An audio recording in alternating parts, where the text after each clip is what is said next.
Story of Wuthering Waves is a peculiar and interesting one, seeing as we're almost a year towards the anniversary of this game.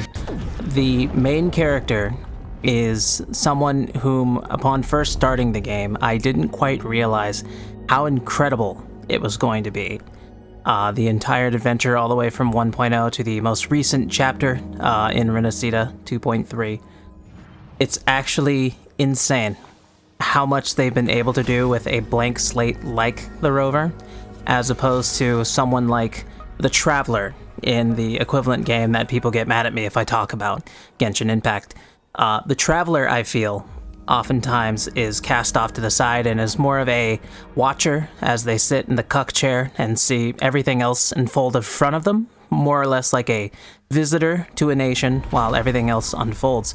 Whereas with the Rover, everything does more or less feel more centered on us actually having some form of involvement in every single area of the game's story and the events that happen and take place.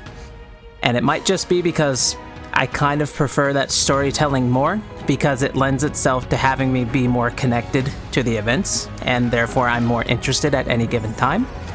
But from the story to the art direction to the gameplay of the main character, I genuinely want to take a couple minutes of your time right now to explain why I feel like the Rover is the best main character in recent years for any gacha game that I have played.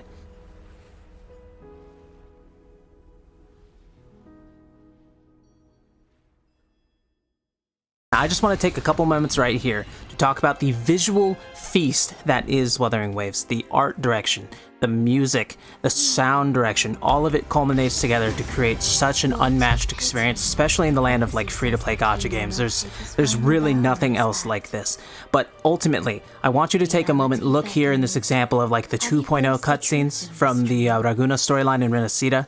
You have the main character, the Rover here, the person who's supposed to be him. He's him, actually showing off that they have the abilities in the cutscenes.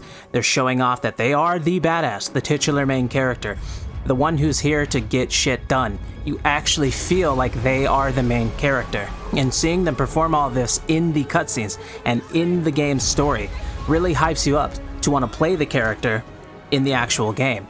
But what I feel like there's such a huge disconnect for other games, like Genshin Impact is the major red flag for me, is you'll see Lumen and Aether going around the entire land of Teyvat, and you really see them pulling that same kind of energy, or at least they try in some of those cutscenes.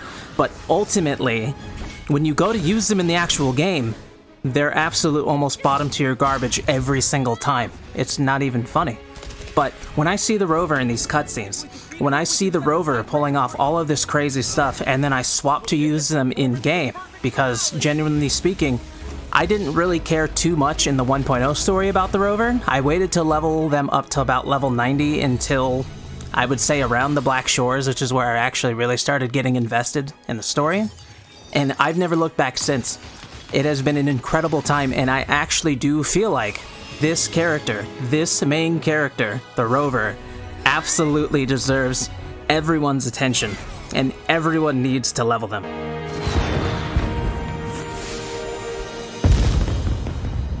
Not only do they show off so many different feats in the story between, attacking at Prolova and winning during the carnival, and fighting a literal god or something in one of the future chapters, or fighting one of the newest bosses that they just added, which we're going to get to in a bit later. There's so many things to love about the main character in Wuthering Waves, and the fact that they're not only good in story, but also the actual gameplay to back it up. It fully completes the experience, and I genuinely feel like that is lacking or missing in every other gacha game that I've managed to play. You really go through a lot of the dialogue options, etc., and you're going through the story, you'll actually see the little differences in each one of the Rovers, like mannerisms, their personality. You'll see how they take different situations slightly differently than one another, their different poses, how they react. It really makes them feel like separate characters, and it really does drive home just how unique Rover is as a main character, and it is just to die for. I cannot get enough of her and him, honestly. This is the only game so far where I haven't felt like I've absolutely shot myself in the dick leveling up the main character. I highly advise everyone do it if they haven't already. On the gameplay spectrum side, you have a couple different variants of Rover to work with nowadays. You have the Spectral Rover that actually ended up getting buffed post-release to work with new characters like Phoebe or characters that center around the Spectro-Frazzle effect, which is insanely cool. I didn't expect that. You have Havoc Rover, which honestly still hits like an absolute truck and is a blast to play with the really cool, sexy black wings and stuff that pop up and the really badass attack animations.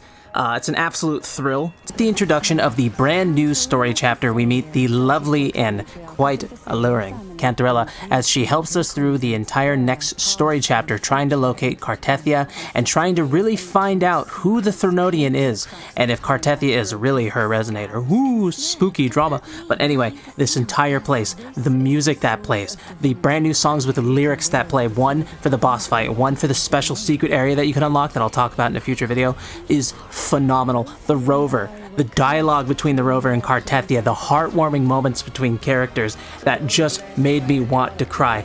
It was an absolute masterpiece, and if you have not had the chance to play it, please go play it now. Spoilers are coming up soon. You have time. Run! I want you guys to sit here and watch this opening cutscene to this boss fight. It's also going to show a couple snippets afterward and just process how amazing this is. Not only from the cutscenes, but the gameplay as well.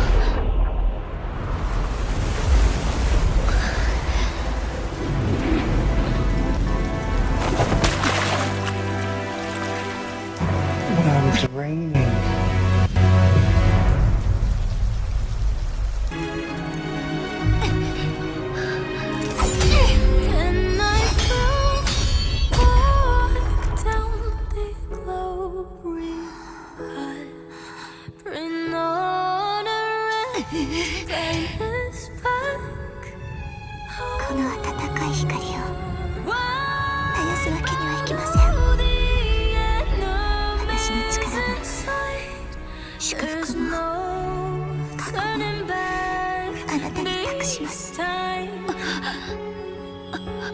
I'm sad.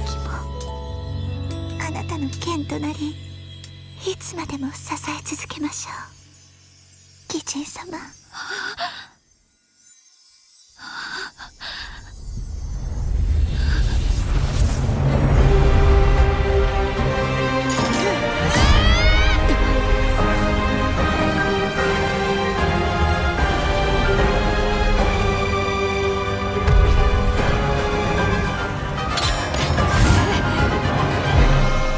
Cutscene ends, we see that we have 3 different versions of the Rover at our disposal.